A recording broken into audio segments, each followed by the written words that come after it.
Hello, I'm live and welcome to another episode of Between the Covers. So it's been a while. I just want to say hello and welcome to the broadcast. We have a very, very special guest with us today. But first of all, I just want to check that the sound is okay. You can hear me, you can see me. Just say hello. As you're coming into the broadcast, please do say hello, tap the screen, show us some love. Let us know where you are watching from. If you're watching for the first time, my name is Daniela Blechner. I am an author, book journey mentor, founder of a company called Conscious Dreams Publishing. We work with authors from all over the world to help them to get their powerful messages and stories out there in the form of professional books. On the bookshelf behind me are just some of the 140, I think it's coming up to 150 now. I think we're going to have some sort of party when we get to 100 and 150. Yeah, let's do that. You're invited. So behind me on the bookshelf are just some of the 140 to 50 books that we've published over the last 6 years even. I'm absolutely passionate about providing a platform for unseen, unheard authors so they can have their voices heard and stories shared, so they can educate, inspire, entertain, and empower for generations to come. So if you're new to the show, what is this show all about? Am I live on Instagram? I should be. No, I'm not. Okay. Going live on Instagram.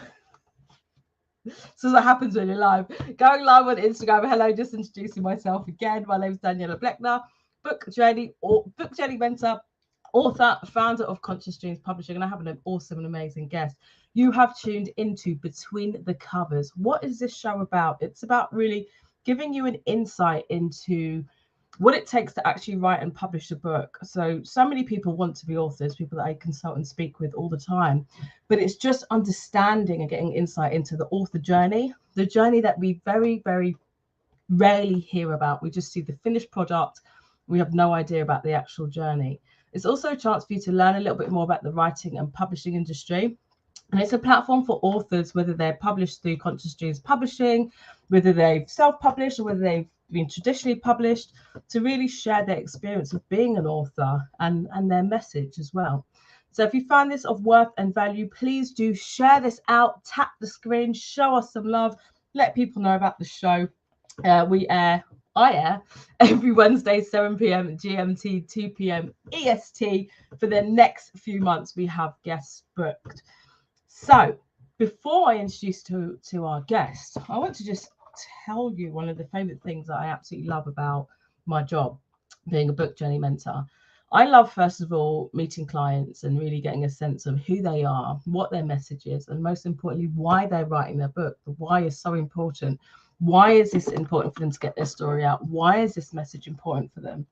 And my second favorite book, especially a second favorite part of being a book journey mentor, and those who know me and who've worked with me, is actually receiving the very first proof copy of their book and seeing their faces, which is why I love when authors do the videos of them opening their proof copy for the first time. Hello. So today I had 2 proof copies come through. One is by our author, who's going to be having an interview with us on the 25th with me. I keep saying us, there's only one of me. Thank you. It's called My Mirror, My Reflection, My Depression. It's a book of overcoming depression, from tribulations to triumph. Absolutely beautiful book. Look at that cover. Look at that cover. She'll be with us on the 25th. She hasn't actually received it yet. I've received it, so I've sent her a picture. I'm going to send her a picture. And if you're watching, there's a picture coming to you. Second book is the first one is Melissa Martin. The second book is by Kenny Harry. I can't speak today. Being Invisible, Men of Color Talk About Love, Life, and Fatherhood. We're going to be I'm going to be interviewing him in June, and his book is coming out June the 19th, which is Father's Day in the UK. So really, really excited about both of these books. That said, Leah, nice to see you. Leah's also one of our authors, proof copy in the post. So I'd like to introduce our awesome and amazing guest. So first of all, I met Dr. Nancy Dome online, introduced by another one of our authors, Eileen Forrestal, who's the author of The Courage to Shine. And she was going to come over to the UK from the US, people, from the US. She's going to fly over to the UK to attend our 3-week Power of Your Story workshop. This was just before lockdown, but unfortunately, lockdown happened and those plans were all cancelled. But I was so impressed with her commitment to wanting to write her book, which isn't the book that we're going to be speaking about today. It's not been published. I was so, dedication. I was so impressed with the dedication. Her and her sister were going to come to the UK from America to attend this workshop. So when she told me she'd recently published a book, again, not the book that we can be working on her with, I just had to get her in for this interview, especially knowing what she does. So those of you who have received my newsletter and have been following our posts will have an idea. Leah Bailey says, long dang flight, indeed, but worth it. I'm going to just read her bio because it's just, I think it deserves a read. Renowned speaker, author, and equity consultant, Dr. Nancy Dome, co-founded Epoch, I hope I pronounced that correctly, Education in 2014 to provide leaders in education and business with accessible professional development in diversity, inclusion, and belonging and equity. As an educator for nearly 3 decades, Dr. Dome taught in the juvenile court and community schools, teaching our most vulnerable students, and has served as a distinguished teacher in residence and faculty member of the California State University, San Marcos. Her transformative approach helps school districts and education agencies throughout the country navigate complex topics, build bridges, and work together for inclusive impact for change. Her debut book, Let's Talk About Race and Other Hard Things, is such an important read. I'm halfway through and I'm just intrigued. I don't even know how to start explaining it, but in short, I'll just go by the subtitle. It's a framework for having conversations that build bridges, strengthen relationships, and set clear boundaries. A lot of people feel uncomfortable talking about things such as race, and with political correctness, as people are feeling that they're afraid to speak up or they're afraid to even ask questions. And this is something that's quite crippling. So Nancy has actually come up with brilliant ways to tackle this and created her own techniques. I'd really love to introduce her now so you can meet her. But first, here's some comments. Yeshiva says, courageous conversation, game-changing author, congratulations. And with that, please show her some love as she comes into Instagram and into Facebook, YouTube Live, and everything else, all at the same time. So bear with me.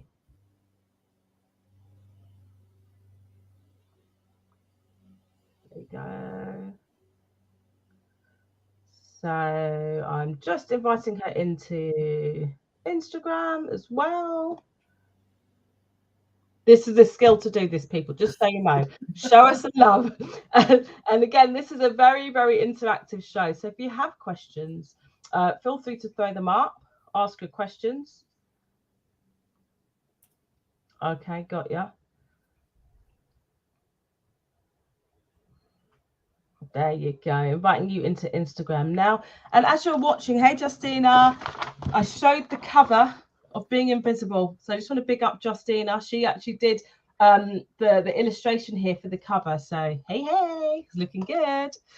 Could you let us know how the sound is as Nancy comes in? That would be really, really helpful.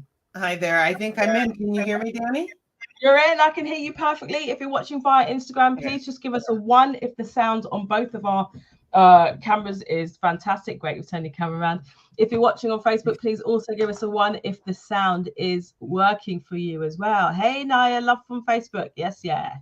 Sound good on Facebook. Brilliant. Good to go. If you're watching on Instagram, please do let us know how the sound is for you. Okay. We're going to get going. Nancy, how are you doing? I'm doing well. How about yourself? Excellent. I'm great. Thank you. I'm great. So first of all, I just want to know, this is your very first book. So just to give us a sense, how does it feel to actually be or have author added to your titles that you already have? Yeah. it's pretty surreal because it has been such a journey to get to this space. And once I finally just sat down and started writing to publishing, it was about 8 months, and all of a sudden everything just went super fast. So I think I'm still kind of reeling from all the excitement of launching and all that happens in the first couple months of kind of launching a new book. Amazing. It's definitely an exciting journey. So Eileen Forrestal, who is responsible for connecting us, love your profile there, Courage to Shine, is saying hello. Thank you so much, Eileen, for connecting us as well.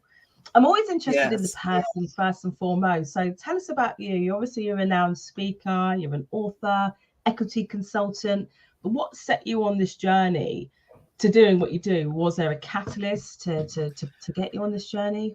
Yeah, absolutely. I actually I never really wanted to be a business owner, which is really funny. I am a certificated teacher, and so I entered the workforce as a childcare worker, working with kids, that were taken out of their homes by Child Protective Services, really in the social work realm. And found that it was just, it wasn't quite the work I wanted to do. So I went into education, and I was an educator for almost 22 years.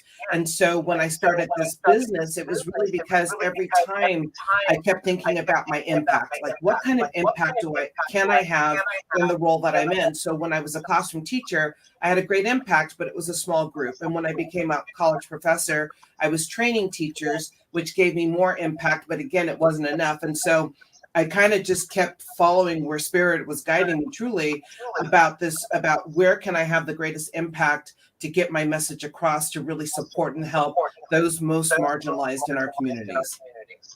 Amazing. Thank you so much. We have some educators online today. So we've got fellow author and educator. Obviously, I'm a teacher too. She says, we're everywhere. Yeah. And in fact, the two of you should connect. Most definitely. We can talk about that afterwards. Somebody's saying that we're echoing slightly. Naya, can you let us know if that's still happening? If so, I'll pop my headphones in and then let me know if it's still echoing there as well. That's the great thing about being live. You're just on the spot and you have to go with it. So yeah, please let me know. So in your book, you speak about something called compassionate dialogue, which I found really interesting and a real game changer. So can you tell us what is compassionate dialogue and where does it come from? Yeah, so compassionate dialogue is a framework, and I would say that if you think about my book in particular and how I've outlined it, I think I can't speak too. Compassionate dialogue would be the umbrella or the what, right? And then the RIR protocol is the how. It's the actual tool or strategy that you use to obtain compassionate dialogue. And what's really interesting is that the RIR protocol actually came first. But what I found was that when people were using the protocol, if there wasn't to it, then it just was, ineffective communication. So I can recognize, interrupt, and repair. And if I don't have compassion, it's not going to be effective. And so as I continued to develop this strategy, this tool, I realized that compassion was a missing kind of component. So it just became something that I had to really, as it grew, expand upon. Lovely. What I loved about the compassionate dialogue is that it really focuses on communication skills. Don't worry about the echoing. Stop now. I just put earphones in, no problem. And having a degree of empathy, I think, like you say, is so important for these conversations.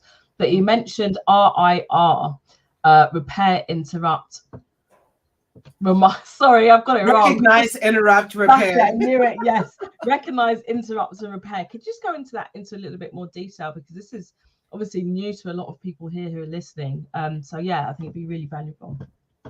Yeah. So the protocols, actually, these are 3 steps that if you follow these 3 steps, then you'll be able to have a compassionate dialogue. So recognize is really about recognizing what's happening inside of our own body. And I think that this is crucial because most of the time when, like, just say that we're triggered by someone, we're focused externally. We're like, okay, what you did, that was horrible. And it's all about judgment externally, but we really never stop to talk about the impact that it's having on us. And it's always having an impact. And so recognizing is what's happening in my body.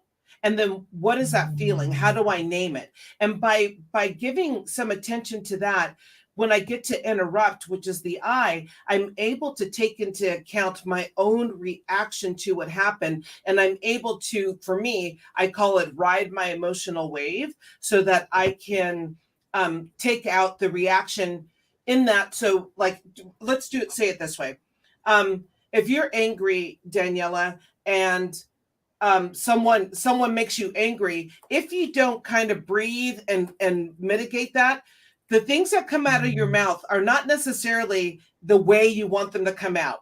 And that's why we have to really recognize our own feelings and then be able to kind of put them in the back seat, not ignore them, but put them in the back seat so I can get to the interrupt, which means what question, how can I inquire to get to the bottom of where this statement came from, as opposed to interrupting by saying that was really horrible and then creating more conflict. So the interruption can look like, wow, what you said was really hurtful to me. Was that your intention?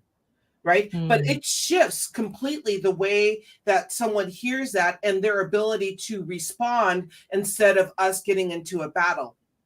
And then the repair, the second R, is actually, I say that usually it doesn't happen unless you live in the same house, because you go to your corners, you stop talking for a couple of days, but eventually you have to repair it and figure it out. But when we're working together, we don't have to do that. And in education particularly, but in any business, when there's a kind of uncomfortable discourse, people will tend to avoid each other. And then people will also tend to talk about each other. And I always say that the reason we talk about each other is because we're not talking to each other. And so that repair says, what can I do a day later, a week later, a month later to come back and re-engage so that we both know that we're okay, that even though it was a tough interaction, that we are okay, that we can survive that, and not only survive, but thrive on the other end. You've answered so many questions in one answer. That's just, I absolutely love the R and the R. I can't say R. It's the R and the I together. R. Oh my gosh. Recognize, interrupt, repair. There we go. We've got loads of comments. I'm going to read them in a second. But I just think it's so powerful because I think it can transcend across so many different, aspects, relationships. So many relationships end in divorce, or there's so many breakups because people don't have the tools and the skills to be able to be self-aware, to recognize, hey, I'm reacting from my emotions, or why am I reacting like this? Is it a learned behavior? Am I triggered? And they don't have that interruption period, and therefore nothing gets repaired. And like you say, it's a cause of so much discord and disharmony, in the workplace, in relationships, and just self in general. And I just think it's such a powerful method. I'm going to read some of the comments, and I'm going to sort of go back to that a little bit. Yashiba says, love the concept of compassionate dialogue. Lovely. Joanna says, bought the book when you posted the other day. Thank you. As a DEI trainer and consultant, I'm always looking for my kindreds. There you go. You two definitely connect. Justina says knowledge is power. True. Naya's just saying recognize, interrupt, repair. Fantastic. Oh, they're getting it. They're getting it. Justina says Bible, preach. Joanna says becoming a reflective practitioner person is crucial. Crucial. It's a choice. Brilliant.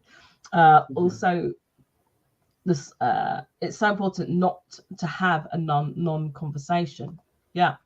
Yes, the source is empathy. So as you know, I've been reading your book. There you go. If you just tuned in, Let's Talk About Race and Other Hard Things by Dr. Nancy Doan. Go and get it. Not now.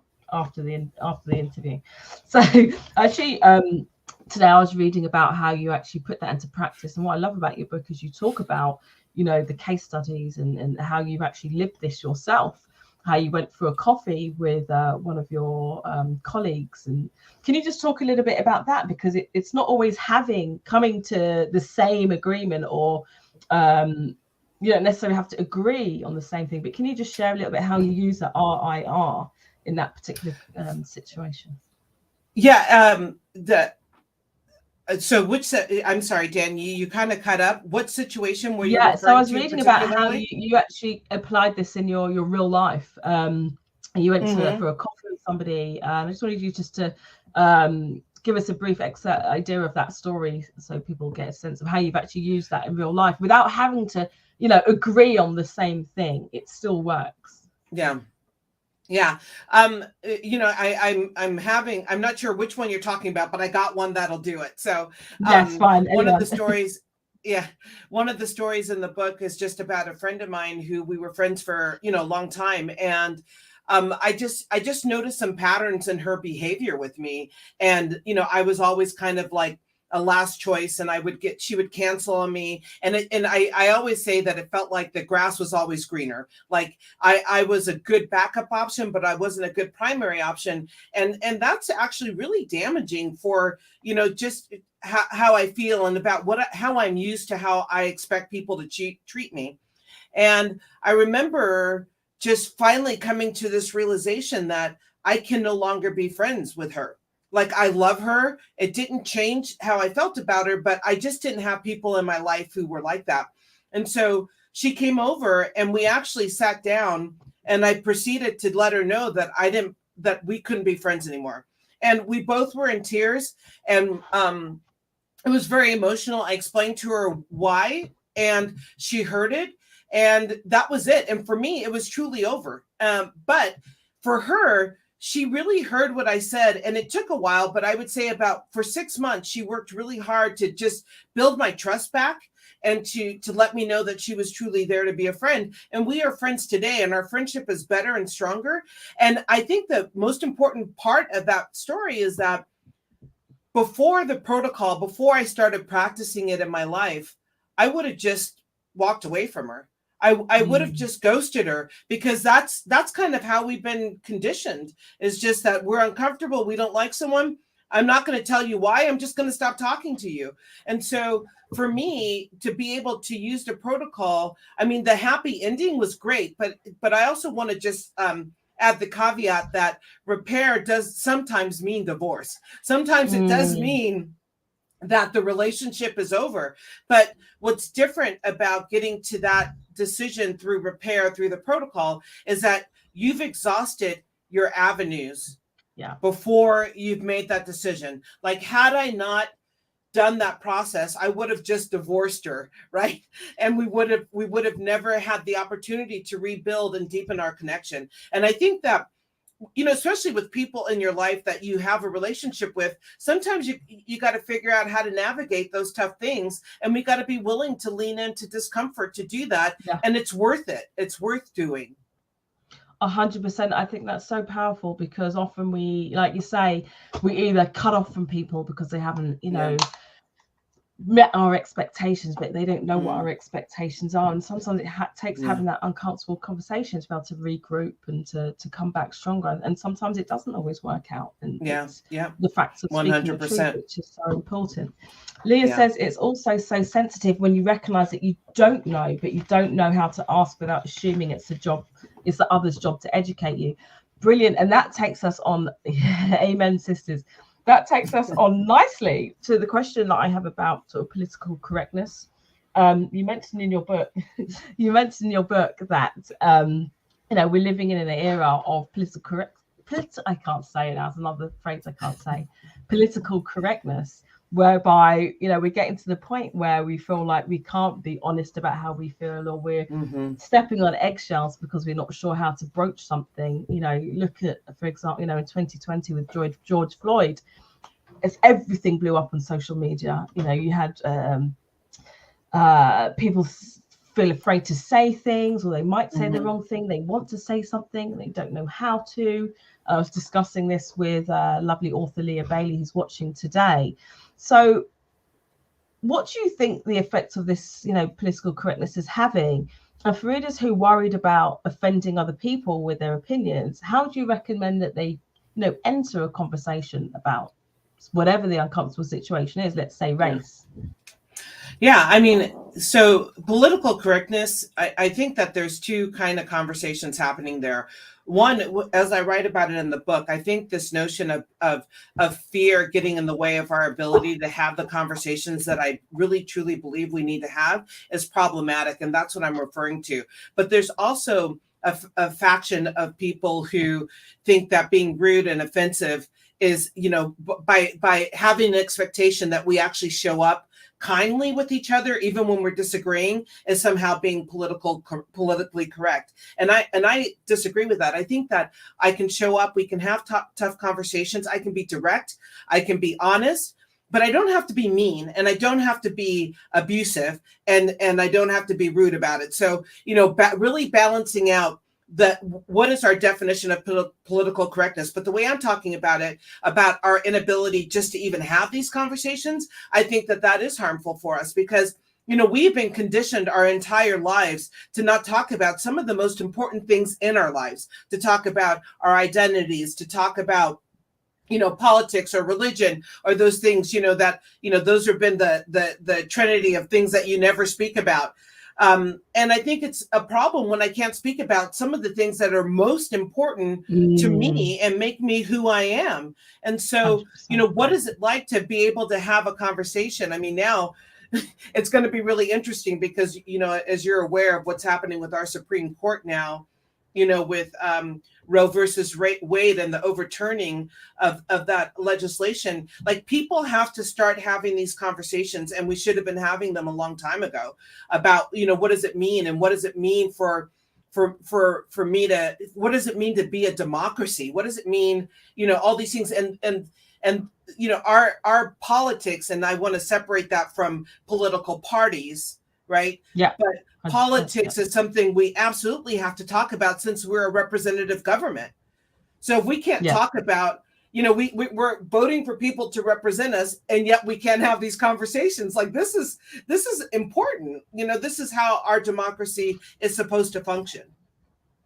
So how would you suggest sort of people speak up? You just they use your dialogue, compassionate dialogue method, but be brave, step into their truth, and also not to be afraid of maybe getting it wrong, perhaps.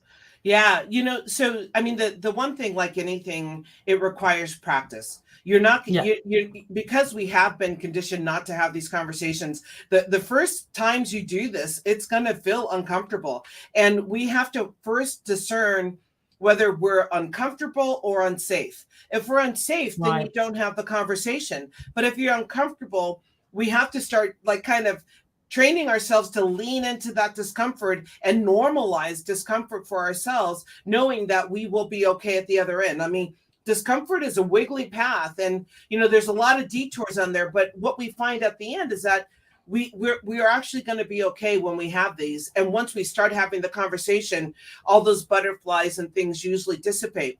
And just like anything, learning a language and playing an instrument or playing a sport, the more you practice, the better you get at it. And so the key here is practice. That discomfort will become less and less, because you've now normalized what it means to be uncomfortable in your body. I'm just nodding away here. And I think you've made a really powerful point. There's a difference between feeling discomfort and feeling unsafe, and being able to discern between the two. I love that. I'm gonna file that away. So we've got a lot of comments here. Yoshiba says, as a former race and culture trainer years ago, I'm appreciating that some of the skill I deployed are being given frame in terms of definitions. This would have enriched my training and helped with my debriefing. Yeah. Justine is saying, Leah Bailey, feel free to jump in. Yeah, if you want to come in at any point, Leah, just let me know. Joanna says, it's not a normalized conversation, plus language and acceptable terms change over time. Yeah. Justina says, church. Come on Instagram, let's get some comments from you. Dilys, another one of our authors, not this widow, she's got some new books coming out soon. She says, I had someone do that to me. I saw a level of immaturity on their part. We do have different life experiences. We can't invalidate the experience of others because it's not your lived experience. Even if you're of the same race, being deaf and in denial is not progressive. I think that's a really powerful point as well. I've had this conversation with Dilys too, that we can disagree. It's about, again, deploying your compassionate dialogue, you know, not cutting somebody off or unfriending somebody on a social media platform because they haven't, you know, agreed with our perspective. Thanks for that, Dilys. Taboo subjects most people run from. Yeah. Dilys, oh, you've got lots here. Dilys says, I refuse to give permission to give you a voice to silence mine. Yeah. Hey, Yvonne. Hey.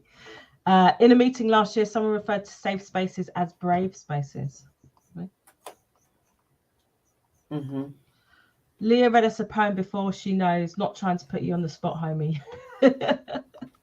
Yes, so Leah's got, that's why I'm connecting you, Nancy, to, I'd love to connect you to Leah, because she's written a poetry book, Coffee and Paper Cups, where she speaks a lot about having uncomfortable conversations and how to have them, because she's not sure. Didn't know we're at church today, thanks. Last one. This discomfort is in my work too, trying to express the difficulty with wanting to be better. Okay, you're needed, Dr. Nancy Doe. You're definitely needed here. So how should readers respond if their beliefs about race are challenged? For example, is it okay to simply ask for time to consider what the other person is saying, or should that, you know, should that also be seen as a type of avoidance? Say the beginning again, you cut off. So how should readers respond if their beliefs about race are challenged, for example? Is it okay to simply ask for time to consider what the other person is saying, or could that also be seen as avoidance? You know, when people say, give me some time out. Yeah. You know what? No, I think that that's also part of communication, is that we ask for what we need. You know, sometimes I'll literally say, like, I need a timeout, like, because I know that I'm in an emotional state, and I know that if I don't kind of get that under control for myself, then my interactions are not going to be effective. And so I think that, you know, but acknowledging, I think what happens is we take that time out, but we don't tell the person we take that time out. And I'm definitely the person who likes to, like, I can stay up all night talking about our issues and stuff. My husband is different. My husband is like, I'm going to bed, we'll talk about it in the morning. But what we've learned together is that I need him to say, I hear you, and I just need some time, because that lets me know that it acknowledges me in the moment so that I can let it go, and then I can come back around later. And I think that if we need time, we just need to articulate it.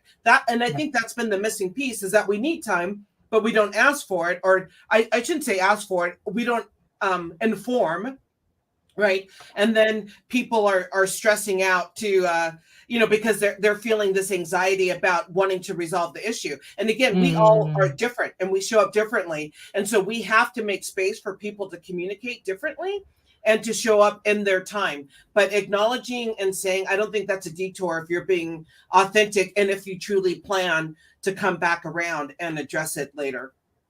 Yeah, I thought that was one of the things I really loved about your book as well. You and I are both Sagittariuses, so we're, you know, feeling based. We direct, we say what we mean, and we mean what we say. We don't mean to offend, but it would just be straight down the barrel. And sometimes we need to soften things for other people. In Nancy's book, she speaks about the different types of communicators, and it's absolutely fascinating. I mean, it's a whole new interview. So again, if you've just tuned in, let's talk about race and other hard things. Dr. Nancy Doe. Find out, what kind of communicator are you? Are you a mix of 2, 3, 4? There's normally one that is the main one, and there's normally one that triggers you most. It'll be the opposite to who you are. Blooming analyzes. Anyway, so one of the things I was speaking to Leah about, actually, one of her poems is called Vicarious Shame. You know, coming from a Caucasian background or European background, being ashamed of the history, but also not being ashamed about speaking up about the injustices. So one of my questions here is, what does it take to change unconsciously biased behavior, and how can readers become better allies?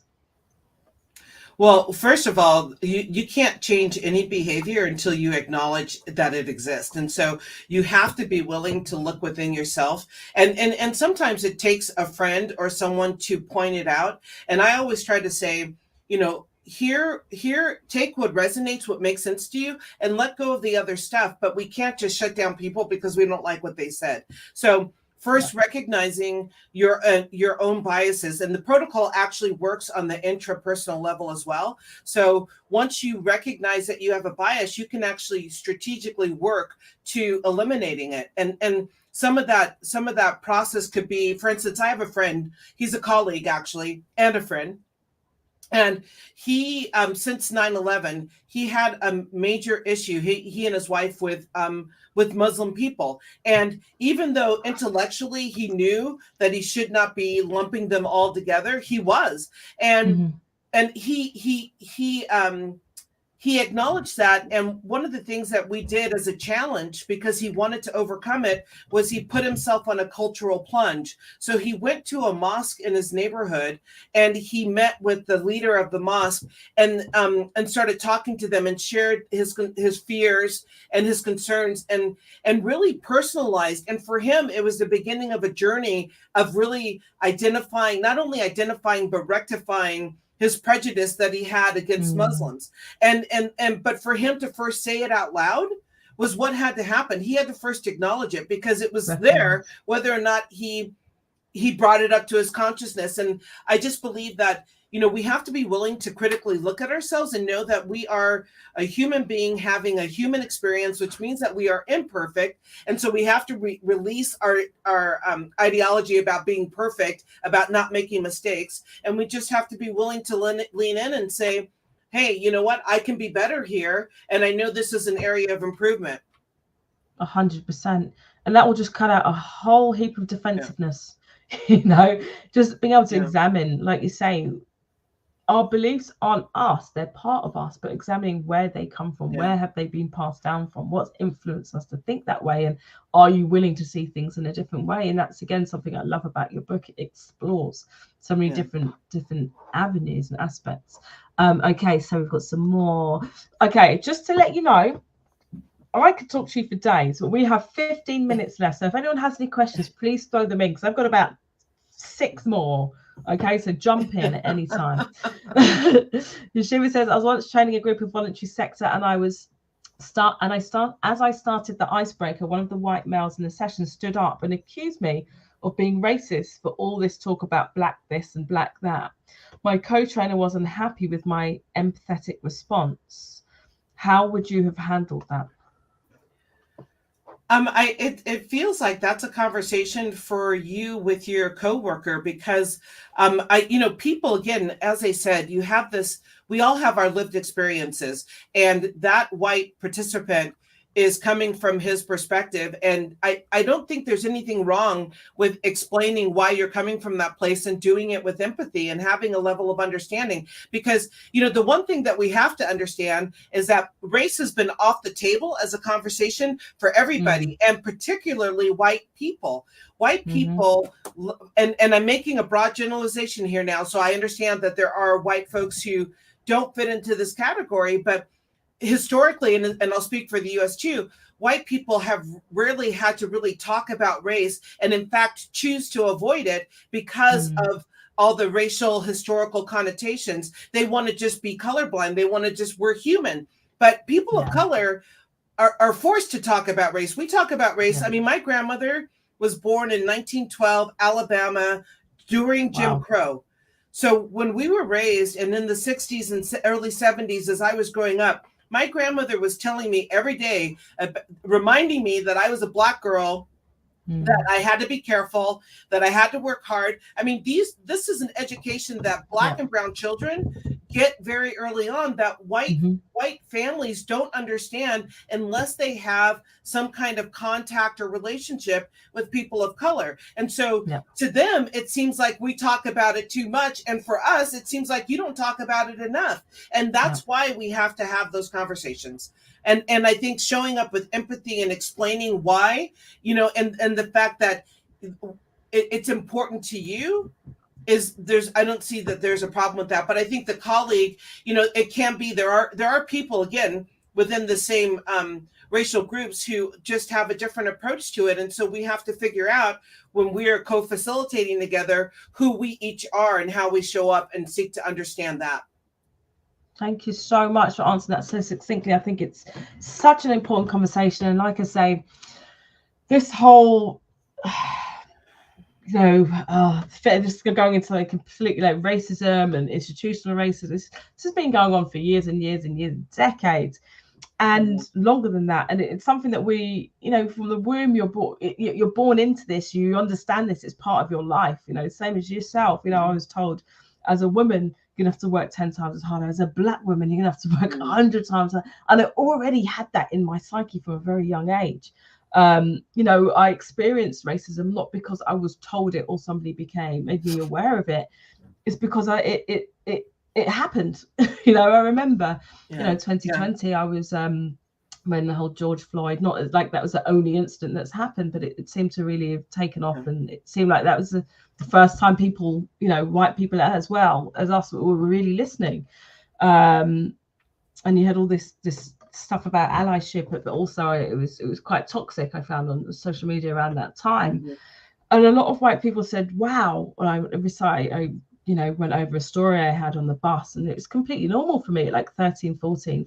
In the UK, we had a group called the National Front, racist group. And getting on the bus and having racial slurs and being hey there, Janine.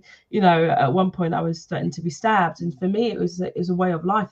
I couldn't imagine anything different because I've experienced it. But then hearing from other white entrepreneurs were saying, I can't even imagine what that must be like, and this is what white privilege means. That you haven't experienced this because it's not part of your life, the same way I wouldn't have experienced, what life would be like, not having any legs or being disabled. But I found there was also a lot of defense around there. And like Dilys was saying, a lot of people who weren't from our background saying things like, oh, I see, you're all one, there's no such thing as color. So, well, you're able to say that because that's you haven't had to think about our experiences. And so I think what you're saying is really powerful and important to hear now. And I think the one thing I want to add to that, Danny, just really quick, is that and it's it's not a bad thing that it's not a part of their experience, but don't dismiss me when I tell you that it's mine. Right? There has to be a level of understanding that I am having a different lived experience, and you can't minimize it because you don't want it to exist, because your 100%. Denial of it doesn't change my experience of it. And you hit the nail on the head. That you've articulated that so much better than what I was thinking. And I think that is what caused so much of a furore on Facebook, for example, just one platform alone, is this dismissal and minimization and invalidation of our experience, and being made to feel like we're gaslit in a sense. We're overreacting, or it's not such a big thing, and it's actually not an issue. And it's like, well, it hasn't been an issue for you.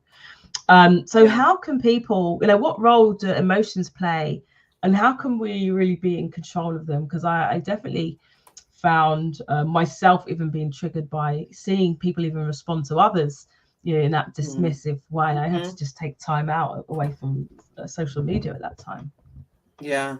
It's a personal journey for each one of us. We each have to figure out the best way to get our emotions under control. So for me, I'm a little bit of a control freak, and so that's why the protocol actually works really well for me, is because if I react, then I've given my power to the person who's triggered me, and I never want to give my power away.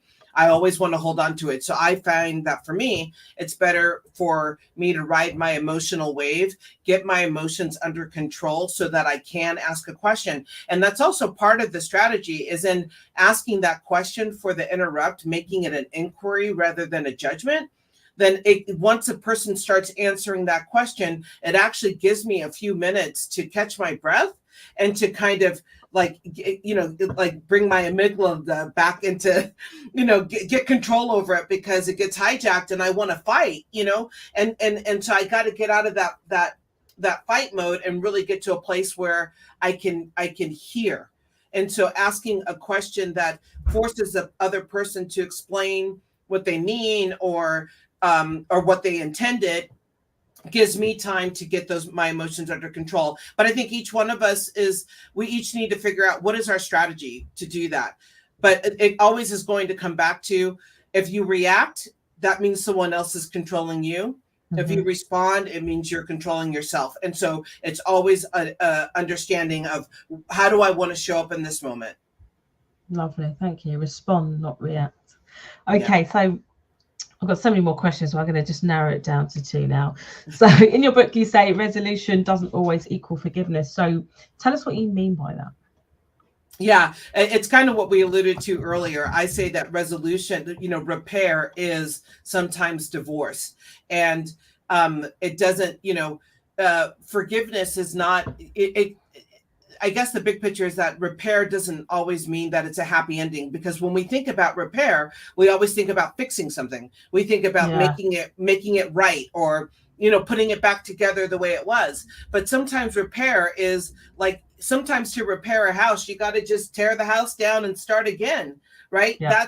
That's a form of repair. And so, the end of the journey is not about us, agreeing. It's not necessarily saying that we're going to be friends. It's not necessarily saying that I'm going to forgive you or you're going to forgive me. But what it's saying is that we are working through a process where we are getting to the end of that through compassion. So I know that if at the end of it, I can't forgive you, I know that I have tried my very best to try to understand whatever that was that got us to this place. And if at the end of the day, my repair is that we can't be in contact anymore, then I'm also taking care of myself. The compassionate dialogue is a tool for self-care. And I think many times, especially as women, we are taking care of others and we don't necessarily put ourselves on that list. And so the compassionate dialogue says we get on that list and we also take care of ourselves. Amazing. I've just typing that in here. Compassionate dialogue is a tool for self-care. That is a tweet moment. If anyone is on Twitter, that is a great tweet. Just tag in Dr. Nancy Dome. Okay, so it's been absolutely amazing speaking with you. You've got so much wisdom to share, and I can just see how transformative this process is with practice, and how powerful it would be in schools. And you go on to talk about that. We're seeing your book, and within the workplaces, again, amongst leaders, and like I say, even in relationships, personal relationships, and social media. Too many of us are getting triggered right now, I think.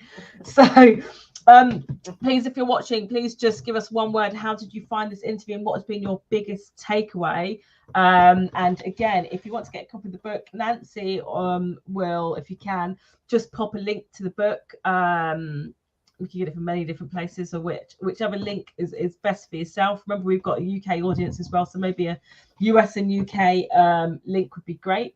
Book is Let's Talk About Race and Other Hard Things, available on Amazon and all good online platforms. Nancy's website is www.eposheducation.com. If I pronounce that correctly. Yeah, we say epic, but it's the same. Yeah. I'm totally wrong then. Tell me how you say. Epic. Epic. Okay. Yeah. I'm so lovely. Do correct me. So here you go. This is her. So please jot it down here. Amazing. Thank you so much, Rachel, for watching on Instagram as well. Thank you, whether you're watching on LinkedIn, Facebook, YouTube, Instagram. Thank you so much for tuning in. Can't just do one word, Dr. Nancy. We need to talk. Yes, do connect with Dr. Nancy Dome, please. How can people connect with you? You can connect directly with me at drnancydome.com. You can also reach me through the epiceducation.com website there. And I'm on LinkedIn, and that's probably the best place if you don't want to do it. My email is also hello@drnancydome.com. Fabulous. So just typing all that in now. Yeah. Last question. Got 3 minutes left. Just rinsing this out. I always try and go under an hour. Normally it's like I've gone to like half an hour to 45 minutes now, but it's just so much to get through here. So last question is, what is next for Dr. Nancy Dome? So I'm starting another book actually this Thursday, just kind of getting my outline together and really promoting this one. It's creating a lot of opportunities for me to go and speak to businesses around how to have compassionate dialogue within their organizations. And I just think it's important. Even though I started in education, I find that the implications for this work is global. And so, you know, one conversation at a time. Thank you so much. Joanna says confirmation is her word for this. That's brilliant, and you are appreciated. Thank you so much. If you've appreciated this this conversation and Dr. Nancy Doan's wisdom, please do share this broadcast out. Please do get a copy of the book, take a picture of you in the book, or just share the link, or just give us I don't know, I keep saying tweet, I'm barely on Twitter. Just write your takeaway. Let people know about this interview, and let people know about Nancy in whatever way feels comfortable for you. Thank you so much, everybody, for joining. Next week, I don't have a guest. It is going to be me. I've recently had lots of people inbox me on Facebook, Instagram, LinkedIn, asking me questions around writing and publishing. So next week, Wednesday, 7 p.m. GMT for Nancy. That's a show in Britain, GMTV, morning show. GMT, I am going to be answering your questions. So it'll be Ask the Publisher. So if you have any questions for myself, just DM me, email me, Daniela@consciousdreamspublishing.com. You know where to find me because you're obviously following me. So just drop in your question and I will answer it next week on Wednesday. Thank you so much, Dr. Nancy Doan. You have been amazing. Thank you, everybody, for watching. Please do connect with Nancy and let people know about this interview and the amazing work that she's doing. Have an amazing. Joanna's just joined. You can watch the replay now.